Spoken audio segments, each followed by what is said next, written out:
the laughing didn't stop when I asked them to. I remember that distinctly, how the sound bounced off the crystal glasses and the china plates my mother had inherited from her grandmother, how it ricocheted off the walls covered in family photos where I was always standing, always smiling, always walking. 14 people at that table. 14 faces twisted into amusement at my expense. And my father, Walter Hayes, standing over me with his hand still extended toward the empty space where my wheelchair had been just seconds before. "You can crawl," my mother said, her voice carrying that particular sweetness she reserved for public humiliation, the kind that made you question whether you'd imagined the cruelty. She had already rolled my chair to the other side of the dining room, positioning it like a prop in a play where I was the punchline. "It's just a few feet, Sophia. Don't be dramatic." I hadn't been dramatic when the car hit us. I hadn't been dramatic when the doctors told me I'd never walk again.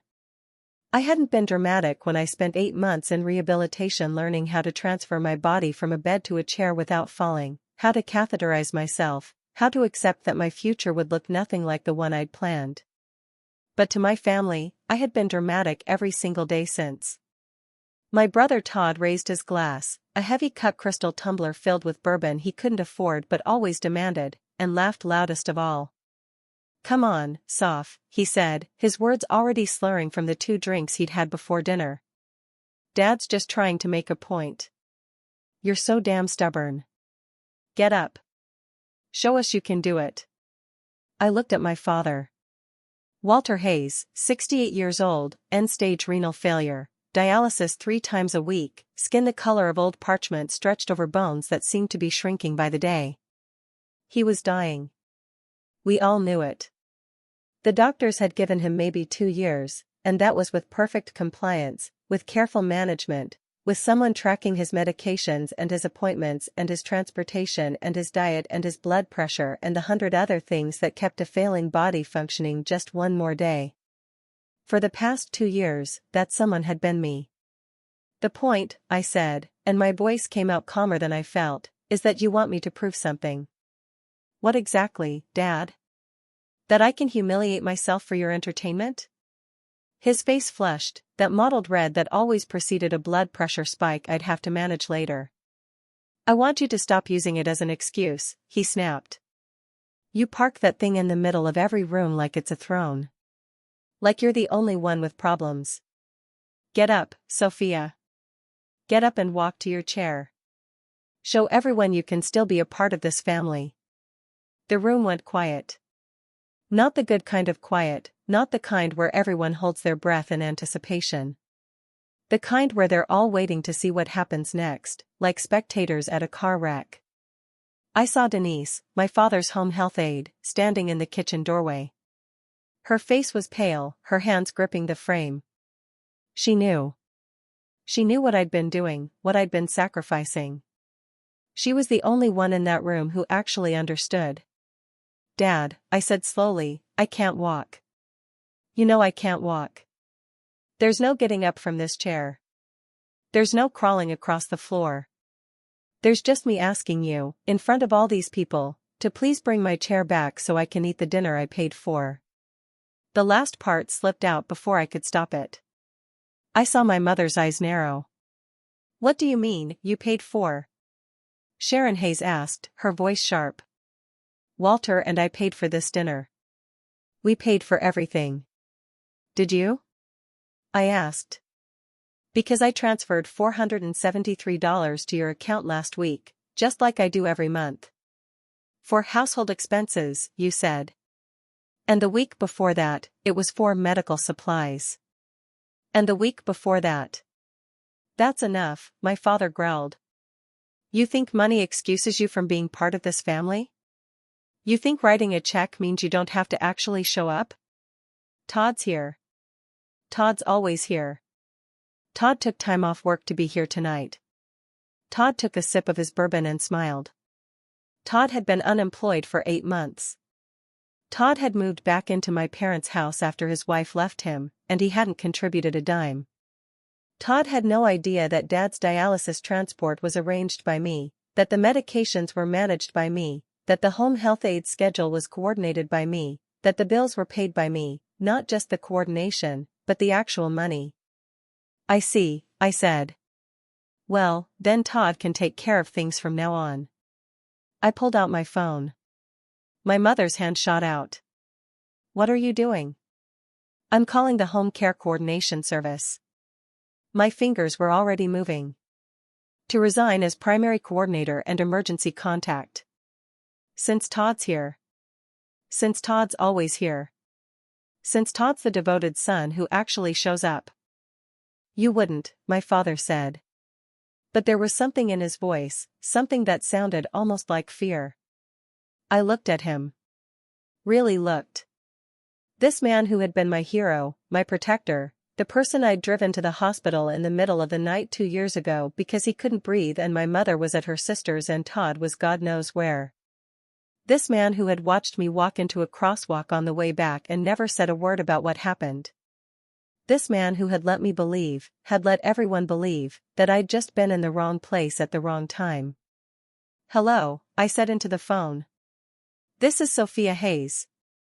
I'm calling to remove myself as primary coordinator and emergency contact for Walter Hayes. Yes. Immediately. Please update your records. I am no longer authorized to make decisions regarding his care. My father grabbed the back of his chair. His face had gone from red to gray. The laughter in the room had stopped completely. Todd's mouth hung open, his bourbon forgotten. Sophia, my mother said, and her voice had lost its sweetness. Sophia, put down the phone. We're not done with dinner. I'm done, I said. I'm done with all of it. I ended the call and began rolling myself toward the door. The dining room was 18 feet across. 18 feet that I'd have to cover without my chair, or 18 feet that I'd have to cover in the chair that I'd managed to get myself into, the one my mother had moved, the one I'd had to transfer to and from like I'd done 1,000 times before in my own apartment, in my own life, in the world where I actually mattered. But I didn't matter here. I never had. You're making a scene, my mother hissed. Everyone's watching. Let them watch, I said. Let them see what you really think of me. I reached the door and stopped. My hand was trembling on the wheel. I wanted to look back. I wanted to see their faces, wanted to see if there was any remorse, any shame, any recognition of what they'd just done. I didn't look back. I rolled out of that house and into the cold December night, and I didn't look back. But I could still hear the laughter. I could still hear it. I was 37 years old, and I'd spent the last 2 years keeping my father alive. Not because I loved him, though I did, I really did, but because I'd been trying to earn something I'd never had. Approval. Belonging. The feeling that I was part of something instead of just tolerated. I'd been 35 when the accident happened. A lifetime ago, or maybe yesterday.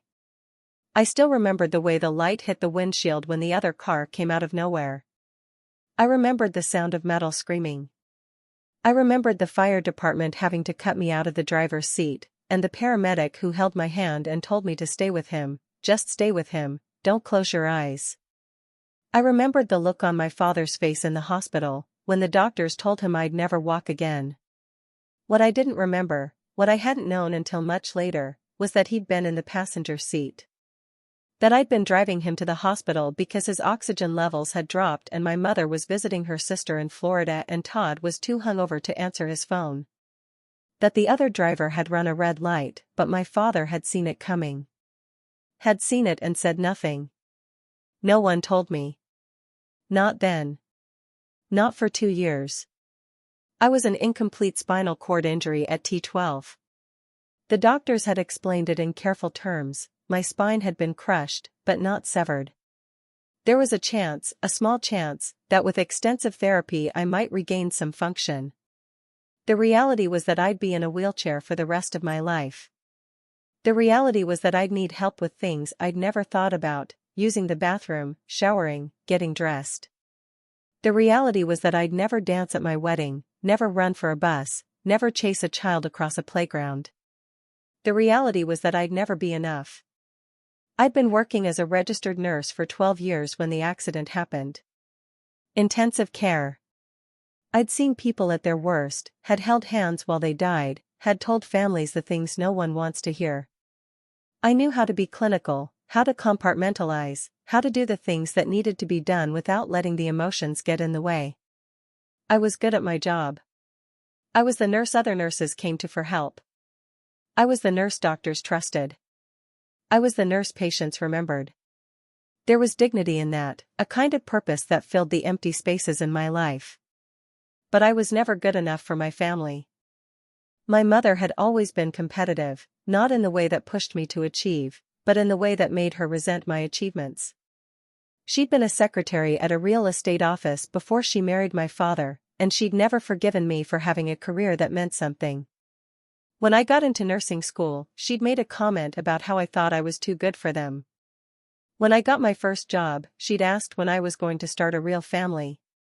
My brother Todd was the golden child, even though he'd never done anything to earn it. He'd been a middle manager at a car dealership for years before they let him go. He'd been married to a woman named Patricia who left him after he spent their savings on a boat he never used. He'd been living with my parents for 2 years, sleeping in my old room, driving my father's car, eating my mother's food. He'd never organized a single dialysis appointment. He'd never coordinated a single medication delivery. He'd never spent a single hour tracking my father's blood pressure or making sure his diet was on point or arranging transportation for his endless medical appointments. But Todd was the one who got credit. Todd was the one my mother bragged about. Todd was the one who, according to her, was always there for us. Always there, at the dinner table, taking credit for things I'd done. I'd moved into my own apartment 3 years before the accident, a tiny place that wasn't accessible, that I'd had to leave after my injury because I couldn't navigate the stairs or the narrow bathroom door. I'd found a new place, ground floor, with a roll-in shower and wider doorways and countertops I could reach from my chair. I'd used my savings to make it work, to make it mine. I'd used my savings for a lot of things, actually. Things my parents didn't know about. Things they'd never acknowledge. Every month, I paid about $850 out of my own pocket for my father's care. That covered the gap between what Medicare paid and what the home health agency charged. It covered his dialysis transport when the insurance company decided he didn't need it. It covered the medications that weren't covered, the supplies that weren't covered, the little extras that kept him comfortable. I paid it because I loved him. I paid it because I was the one with the job and the money and the ability. I paid it because Todd couldn't be bothered and my mother was always too stressed to deal with it. And I never told them. Not once. I just transferred the money and organized the care and kept my mouth shut. I wanted them to see me. Not my money, not my effort, not my sacrifice. Me. The person I was. The person I'd always been. But they never did. On Christmas Eve, when my father told me to get up from my chair, when my mother rolled it away and said, "Crawl if you have to," when Todd laughed loudest of all, it wasn't just a moment of cruelty. It was a statement. It was a declaration of what they'd always believed. I was less than them. I would always be less than them. And I'd been paying for the privilege. It took 3 days for things to start falling apart. Denise called me on December 27th, her voice tight with concern. "Sophia, I'm so sorry to bother you," she said, "but your father's dialysis transport didn't show up this morning. I called the service and they said the primary coordinator had cancelled. I told them I was the aide and that you were the one who usually handled it, but they said they couldn't release any information to me. Your mother tried to call. She doesn't know how to handle it," I said. I was sitting in my apartment, staring at the wall, still trying to process what had happened. She never did. "I know," Denise said quietly. "Your father's been asking for you. He won't say why, but I can tell. He's scared, Sophia. I think he knows he made a mistake. He can't ask for me," I said. "I'm not his primary coordinator anymore. I'm not responsible. I'm not the one who's always there." There was a pause. "You know I don't take sides," Denise said carefully. "I'm just the aide. But I've seen what you do. I've seen the hours you spend on this. The money. The effort. I've seen it, even if they haven't. Thank you, I said. And I meant it. I hung up the phone and sat there, listening to the silence.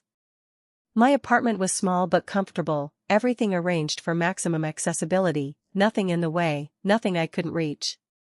I'd designed it myself, researched the features, made the modifications. It was the first place that had ever felt like mine. And I was planning to leave it. I'd applied to a healthcare management program at the local university, one of those online degrees that would let me work and study at the same time. I'd been thinking about it for months, trying to figure out how to move forward, how to build a life that was more than just a series of tasks for other people. I'd been accepted. Classes started in January. I just hadn't told my family. Why would I? They'd never cared about my life. They'd only ever cared about what I could do for them. The next call came from my mother, on the 28th. I let it go to voicemail. Her message was frantic. Sophia, you need to call me. Your father missed his dialysis appointment. We're trying to reschedule but they won't talk to me. They say we have to go through the primary coordinator. I told them that was you, but they said you'd resigned. What did you do? Why would you do this to your own father? Call me. I didn't call her. On the 29th, Todd started leaving messages. They came in over the course of the day, each one more frustrated than the last. Soph, what the hell? Mom's losing her mind over here. Just call the dialysis place and fix it, okay? Sophia, seriously, Dad looks terrible. I need you to talk to the home health agency. They won't tell us anything. You know what, forget it. I don't need you. I'll handle it myself. That last message almost made me laugh. Todd had never handled anything in his life. He'd never had to. But he was going to have to now. I didn't answer any of the calls. I didn't check my messages.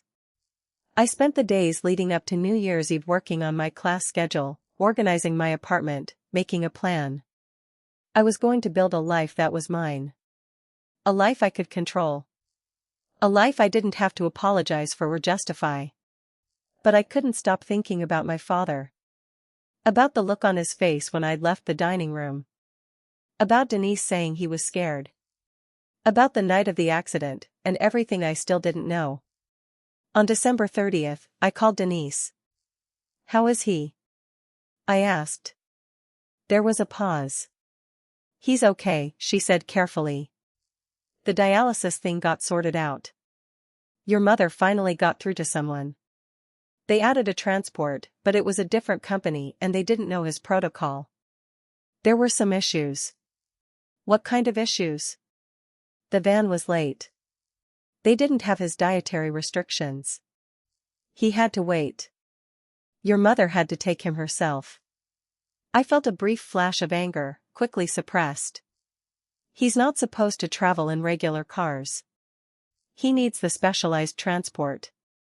It's for his safety. I know, Denise said. I tried to tell them. They didn't want to hear it. Todd? I asked. What's Todd doing? I don't know, Denise said. He's been gone a lot. I think he's trying to help, but... She trailed off. But he doesn't know how, I finished. No, she agreed quietly. He doesn't. I hung up and stared at my phone. Part of me wanted to call my mother, to explain everything, to make it right. But the other part, the louder part, remembered the laughter. Remembered my mother rolling my chair away. Remembered my father's voice saying, crawl if you have to. I couldn't go back to that. I couldn't be the person who took the abuse and kept showing up, hoping for something that would never come. So I didn't call. And I watched from a distance as everything I'd built began to crumble. By the second week of January, my parents' house was in chaos. I knew this not because they called me, they'd stopped calling, finally, after I'd ignored enough messages, but because Denise kept me updated. She was walking a fine line, she said. She didn't want to be accused of taking sides. But she knew I deserved to know what was happening. The bills are piling up, she told me on January 6th, your mother showed me some of them. She didn't realize the monthly payments were automatic. She thought Medicare covered everything. They always thought that, I said. They never asked. They never wanted to know. The dialysis transport bills alone are almost $1,000. And the home health agency sent a notice that they weren't paid. They're threatening to suspend services unless someone pays the outstanding balance. What about Todd? What's he doing? Nothing, Denise said flatly. He's been out every night. Your mother's been trying to get him to help, but he says he doesn't know anything about medical stuff.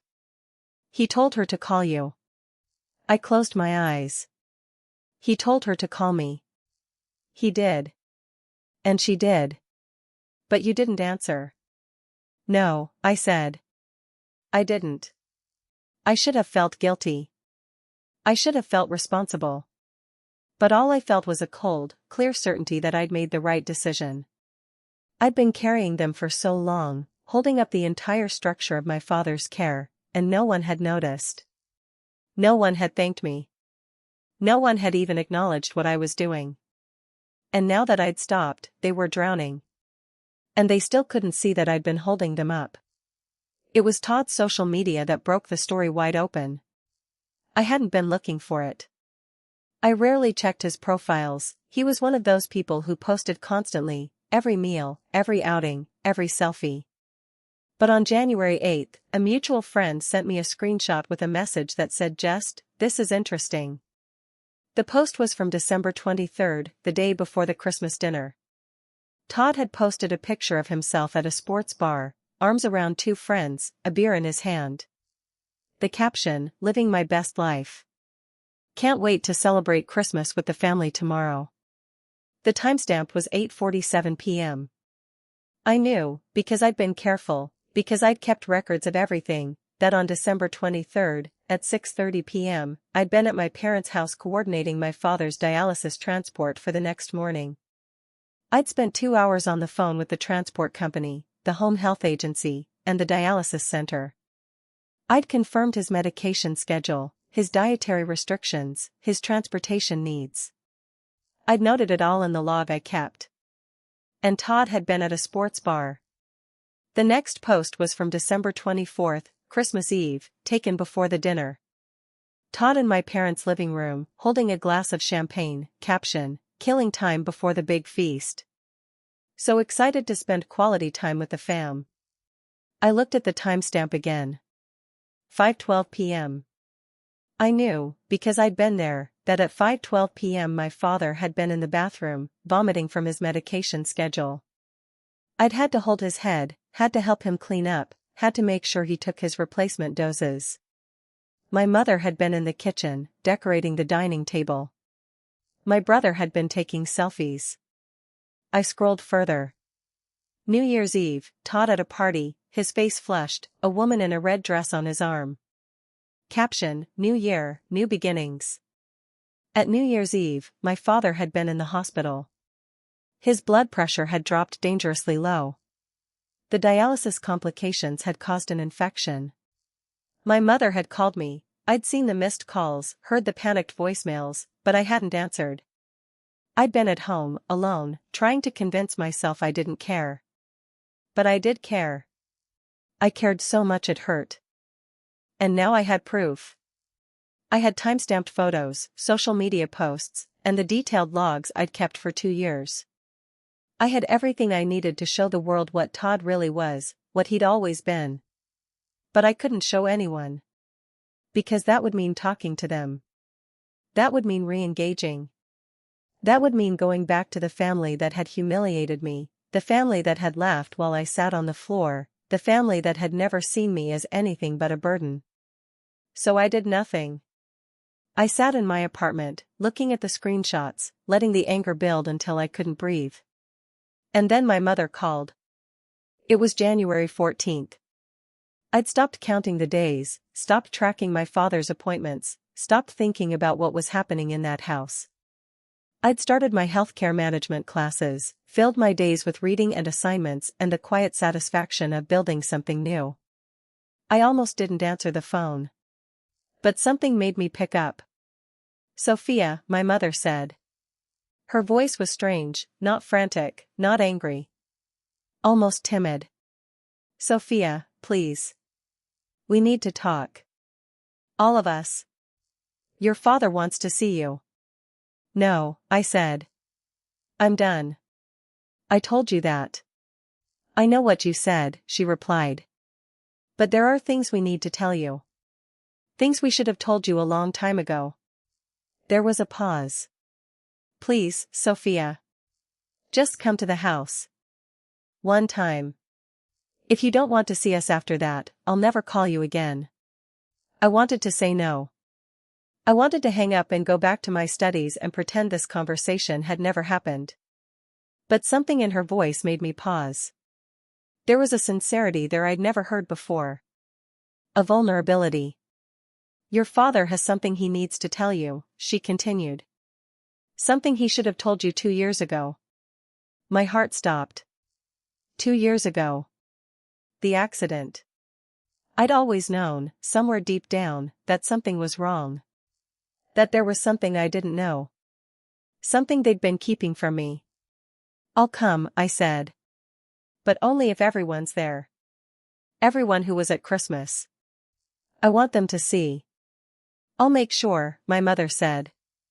"I'll make sure everyone's there." She didn't say she was sorry. She didn't say she loved me. But she said she'd do what I asked, and for now, that was enough. I spent the next few days preparing. I organized my logs, 2 years of records, carefully dated, meticulously documented. I pulled Todd's social media posts, organized them by date, printed them out. I found the payment records, the bank statements showing the $850 I'd transferred every month. I found the receipts for his medications, the documentation for his dialysis transports, the authorization forms for the home health agency. I put it all in a folder. And I went to my parents' house. The house looked the same. Same white siding, same blue shutters, same meticulously maintained lawn. But something was different. The windows seemed darker. The front door seemed heavier.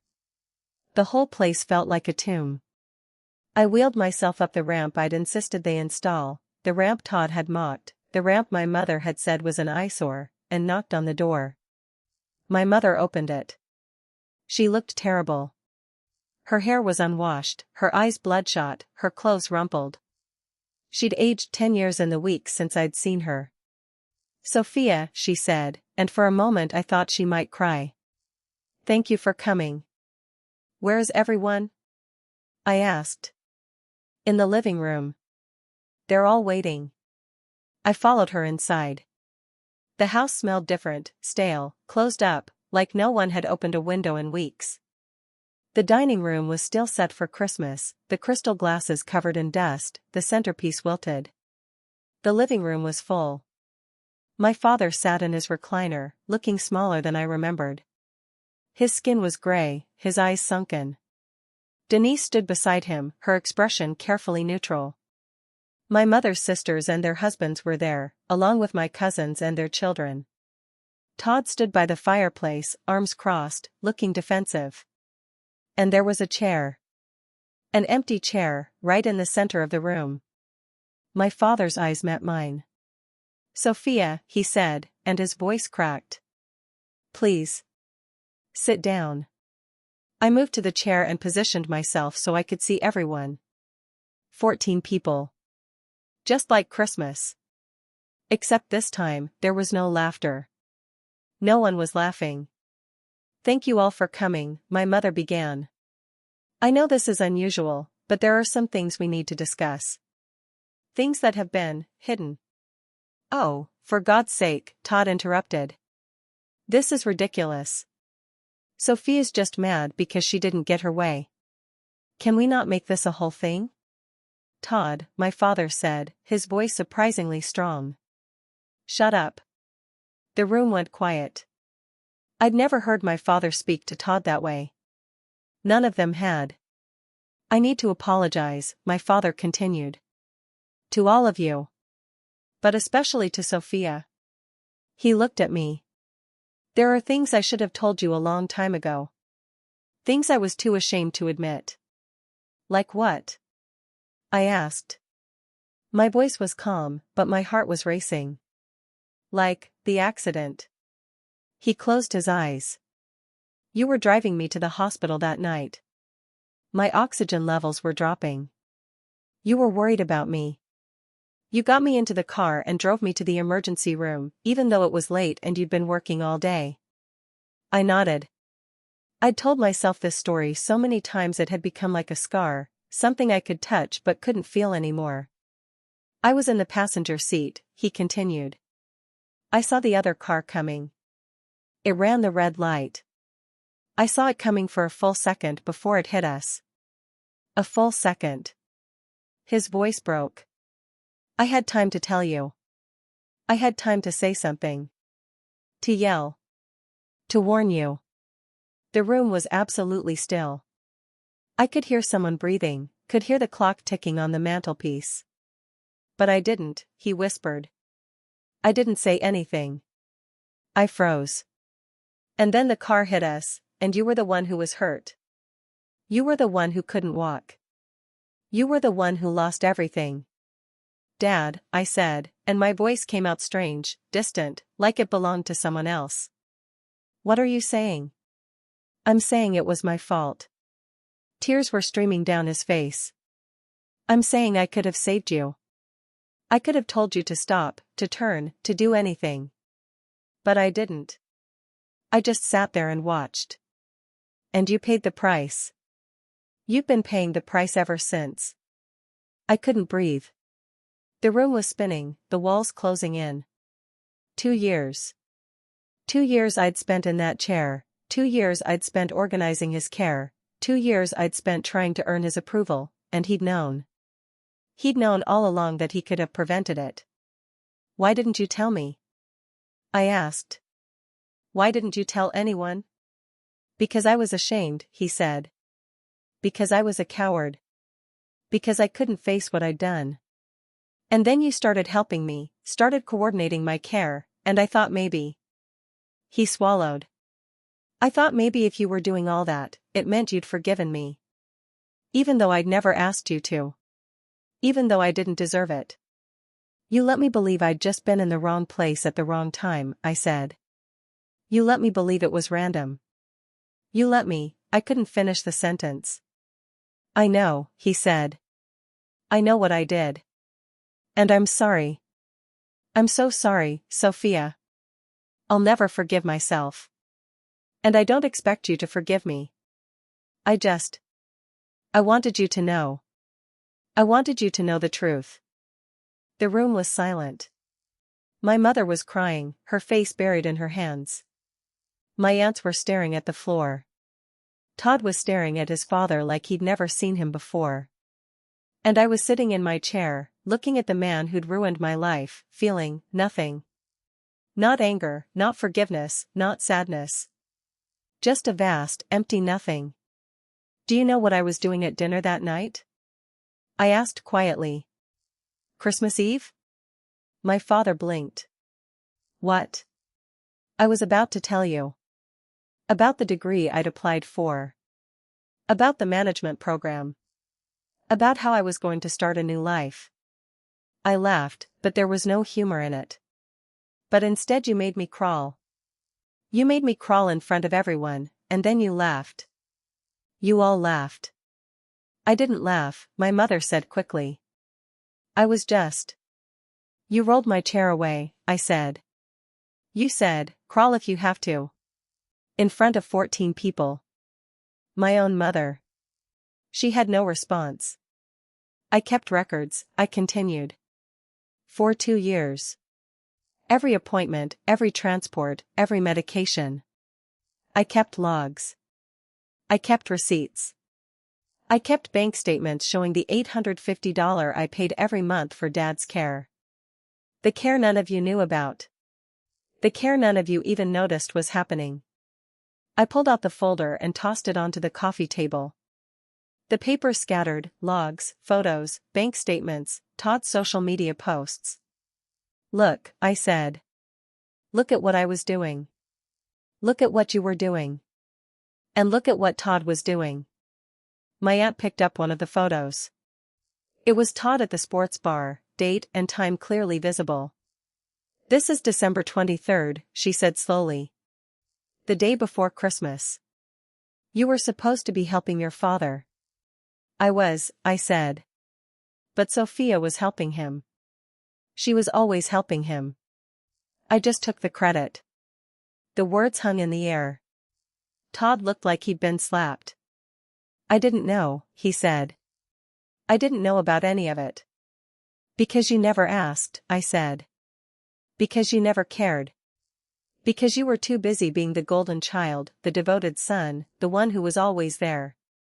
But you were never there, Todd. You were never there. And I was always there. And nobody noticed. Sophia. Don't, I said. Don't say anything. I'm done with this. I'm done with all of you. I turned my chair toward the door. I was about to leave, about to roll out of that house and never come back. And then I heard a voice. Sophia, wait. It was Denise. She was standing by my father, holding a small device. What's that? I asked. Your mother called me a few days ago, Denise said carefully. She told me about the accident. About what your father said. And she asked me to record it. She said you needed to hear it for yourself. She said you wouldn't believe anyone. I stared at her. Record it? She wanted you to have proof, Denise said. She wanted you to know the truth. I looked at my mother. She was still crying, but she was looking at me with something I'd never seen before. Something that looked almost like regret. I know I don't deserve your forgiveness, my mother said. I know I've been terrible. To you. For years. But I wanted you to have the truth. I wanted you to have something, even if it's not enough. Even if it could never be enough. I sat there, in the middle of that living room, surrounded by the family that had betrayed me, and I realized something. I realized that I didn't need their forgiveness. I didn't need their approval. I didn't need anything from them at all. I was free. I took the recording from Denise. I put it in my pocket. And then I left. I rolled out of that house and into the cold January air, and I didn't look back. My apartment felt different when I got home. Bigger. Brighter. Like something had shifted while I was gone. I sat in my chair, looking at the walls, the furniture, the bookshelves full of books I'd read and loved. Everything was mine. Everything was exactly where I'd put it. And for the first time in my life, I didn't feel like I was waiting for someone to approve. I started classes the next week. Healthcare management. It wasn't what I'd planned, wasn't what I'd dreamed about when I was younger. But it was something. It was a direction. It was a life that didn't revolve around taking care of people who didn't appreciate me. I arranged for professional care for my father, the kind he'd have to pay for himself. I found a home health agency that would coordinate his dialysis transport, his medications, his appointments. I gave them all the information they needed, all the records I'd kept for 2 years. And then I walked away. I didn't cut off contact entirely. I couldn't. He was still my father, still the man who'd raised me, still the man who'd been too ashamed to tell me the truth about the accident. But I kept it superficial. Phone calls once a month. Short conversations about the weather, about my classes, about nothing important. He tried to apologize again, more than once. But I didn't let him. I'd heard his apology, heard his confession, heard the recording Denise had made. I didn't need to hear it again. I was building something new. Something that was mine. On the last day of January, I got a call from my aunt. She'd been the one to find Todd's social media posts, the one to notice the discrepancies, the one to start asking questions. She told me that Todd's reputation in the family was destroyed. No one trusted him anymore. No one believed his stories about being the devoted son. He was always pretending, she said. We all knew, deep down. But we didn't want to see. We wanted to believe the story we'd been told. I know, I said. I wanted to believe it too. She paused. You've done a lot, Sophia. More than anyone knows. More than anyone will ever know. I just wanted you to know that. I wanted you to know that someone sees. It was a small thing, a small kindness. But it was more than I'd ever gotten from my mother or my father or my brother. And it was enough. In March, I got a call from my father. He was in the hospital, routine, he said, just a checkup. His voice was weak, tired, but there was something else in it too. Something I'd never heard before. I looked at the logs, he said. The ones you left. I didn't know, Sophia. I didn't know how much you were doing. How much you were paying. How much you were giving up for me. It doesn't matter, I said. It's in the past. It matters to me, he said. It matters to me that you did all that. And I never thanked you. I never even noticed. There was a long pause. I could hear his breathing, shallow and labored. I know you can't forgive me, he said. I know I don't deserve it. But I wanted you to know that I see it now. I see what you did. I see what I did. And I'm sorry. I'm so sorry. I closed my eyes. I was so tired of apologies. So tired of words that couldn't change anything. I forgive you, I said. The words came out before I could stop them. I forgive you, Dad. But I can't go back. I can't be the person I was before. I need to be someone new. I understand, he said. I understand. We talked for a few more minutes, about nothing important, about the weather and his medications and the nurses who were taking care of him. And then I said goodbye. I was sitting in my apartment, looking at the walls, the furniture, the life I'd built. I was still in the same chair, still in the same body, still carrying the same scars. But I wasn't the same person. I'd never be the same person. And that was okay. It's been a year now. A year since Christmas Eve. A year since I walked away from everything I'd known. I finished my healthcare management degree. I got a job working for a nonprofit that advocates for disability rights, coordinating programs and writing grants and doing the work that matters. I'm good at it. Better than good. I'm the person people come to when they need help. My father is still alive. His kidneys are failing, slowly, and the dialysis is getting harder. But he's getting the care he needs, the care that's paid for by his insurance and his savings and, yes, some of the money I still send every month. I don't tell him about it.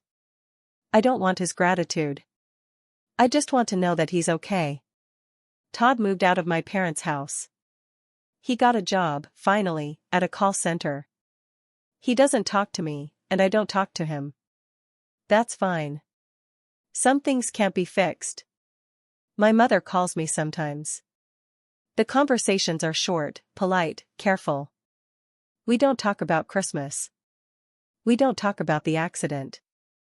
We talk about the weather and my work and the cat she got to keep her company. It's not a relationship. But it's something. I'll take what I can get. I still have the recording Denise made. I've never listened to it. I don't need to. I know what my father said. I know the truth. And that's enough. Last week, I was sitting in my living room, looking at the chair I'd used for the past 3 years. The chair that had carried me through the accident, through the abuse, through the humiliation. The chair that had been a symbol of everything I'd lost. I looked at it differently now. It wasn't a symbol of loss anymore. It was a symbol of survival. It was the thing that had gotten me through, the thing that had kept me going when everything else had fallen apart. I decided to make my apartment fully accessible. I'd already done most of it, but there were things I'd been putting off. A better bathroom setup. Wider doorways. A ramp that actually worked instead of the jerry-rigged thing I'd been using. It was my space.